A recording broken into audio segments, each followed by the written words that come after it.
I'm Elaine. I'm going to give you a few examples of symbolic links, file permissions that can be applied to Unix, Linux, Raspberry Pi and Mac OS X. These are the things that you're going to see a demonstration of, looking at the file system, hard and soft links and file security. The file system can be split into many partitions across different disks or on the same disk, and each of them can have a different file system if necessary. So a bit like on Windows, you can have FAT, FAT32 or NTFS. On Unix you have different options, so you need to study what those options are and decide which is the best for your system. An inode table is used to store information about files, for example the size, the owner, group access permissions and so on, plus a link to the actual file itself where you can find all of the contents. So every file and directory in a file system has a unique number to identify it. File names are for the users only, a bit like a domain name versus an IP address, where the domain name is to help users to remember the server address as opposed to expecting them to remember the IP address. This is an Ubuntu installation, and if you type in df-h you will get information about the setup of your Linux or Unix or Mac system. df-k is another option, and they're very useful to show you how it's split up. Mine's a simple installation using a beginner type install. So the next thing I'm going to show you is how to create a link to another file or directory. You can create a symbolic link or a hard link. With hard links you cannot span file systems. If you understand a little bit about the inode table, you will see why this is the case. Just a quick example here. You have a number of files, test 1 all the way to test 5, and test 1 and 3 are exactly the same file. They have the same inode number, the same inode entry. They are the same file but with two different names to refer to them. They have to be on the same file system in order to have the same inode number, because on a different disk there would also be these inode numbers available on other files. If you need a link to a file on another file system, then you would need to use a symbolic link, which is this one here with the L at the beginning, and that actually creates a brand new file. As you can see, that has a different inode number, it's a different file altogether, but inside that file there will be details of how to access the linked to file. We'll just do a quick demonstration of that now. I'm logged in as myself. I'm in a test folder. I have some files here. Imagine if I wanted to create a hard link, so an identical file to test 1. May need to. It's used for version control, or especially when you have different versions of the same application running on the system. You can see the inode values here, so they're all unique files. If I was to run the ln command with test new and test 1, that's the wrong way round. Sometimes people do this, so I just thought I would show you that.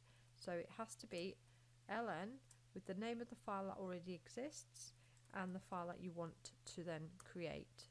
You'll see that's fine. So if I show you ls-li, you will see they're identical files. But if I created a symbolic link, -s to make a soft link or a symbolic link, test new s, that'll do just for the demonstration, you will see that I have a different file there.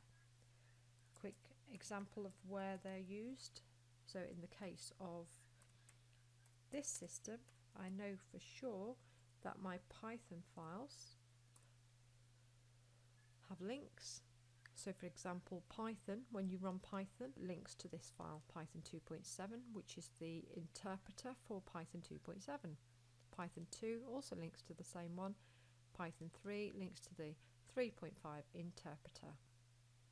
So that was symbolic links created using ln-s.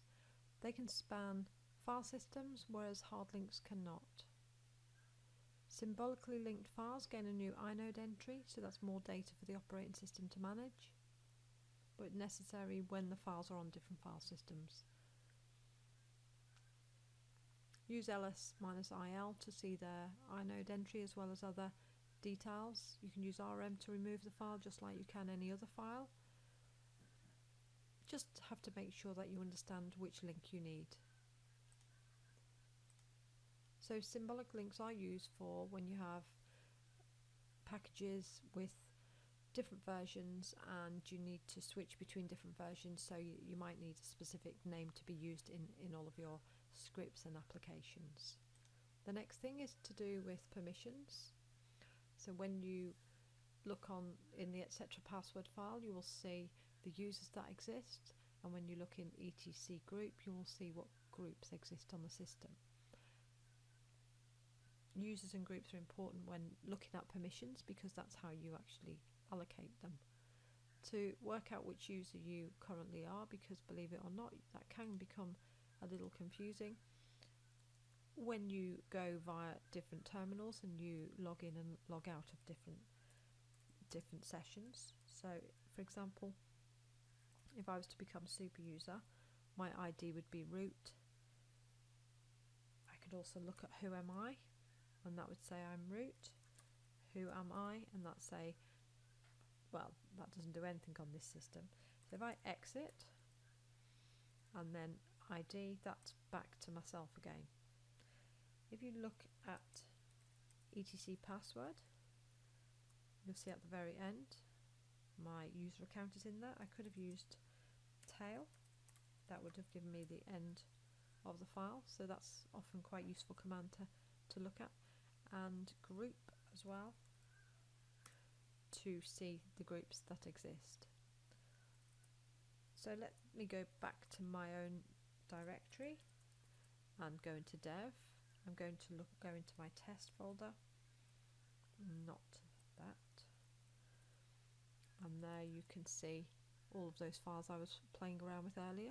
So if I wanted to give different permissions to different users, there are a couple of strategies.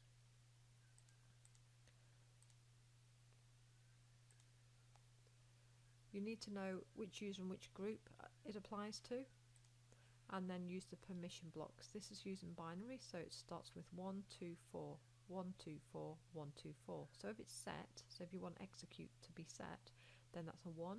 If you want read execute, then it's a 1 plus a 4, which is 5. If you want all of them set, then it's a 7, because it's a 1 plus a 2 plus a 4, which equals 7. So that's one way to do it. There's an example there.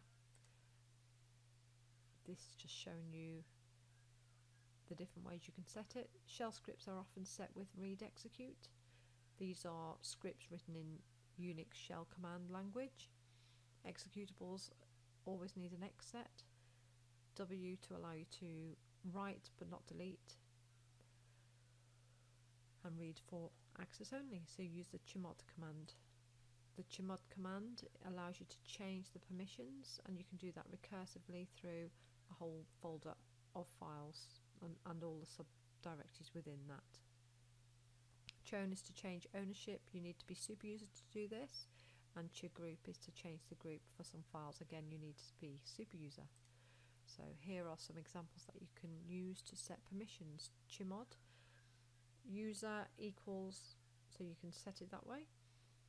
You have to do that for the user group and other, or all, because it's an A, so you have to remember it's UGA, or you can use the binary, which is the one that I tend to use most of the time.